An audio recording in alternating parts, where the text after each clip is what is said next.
Umabot sa 4.4 milyong halaga ng hinihinalang smuggled na sigarilyo ang nasamsam ng pulisya sa dalawang magkahiwalay na checkpoint operation sa Purok 1, Barangay Labinay, Ozamis City noong Abril 2, 2026. Sa unang operasyon, bandang alas 4:30 ng hapon, pinara ng mga tauhan ng Ozamis City Police Station ang isang Toyota Hiace van kung saan nadiskubre ang iba't ibang kahon ng sigarilyo matapos mabigong magpakita ng lisensya ang driver.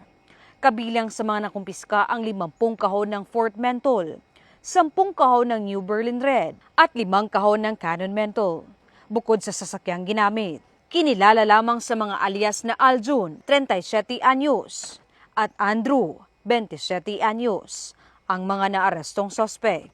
Sa ikalawang operasyon, bandang alas 6:15 ng gabi, isa pang Toyota Hiace van ang naharang sa parehong lugar, kung saan nadiskubre ang 47 kahon ng New Berlin Red cigarettes na nagkakahalaga ng humigit kumulang 1.8 milyong halaga ng smuggled na sigarilyo.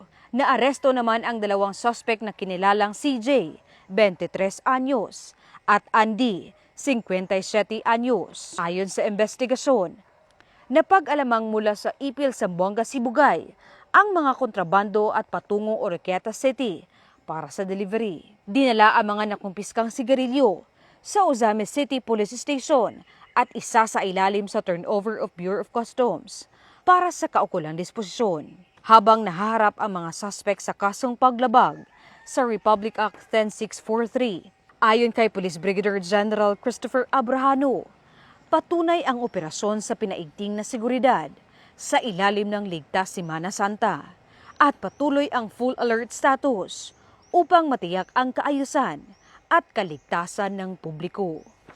Mula dito sa inyong higalang pulis, Regional Office 10 Public Information Office, ako ang inyong PNN correspondent, Patrolwoman Jane Rose Bohol, alagad ng batas, tagataguyod ng balitang pulis.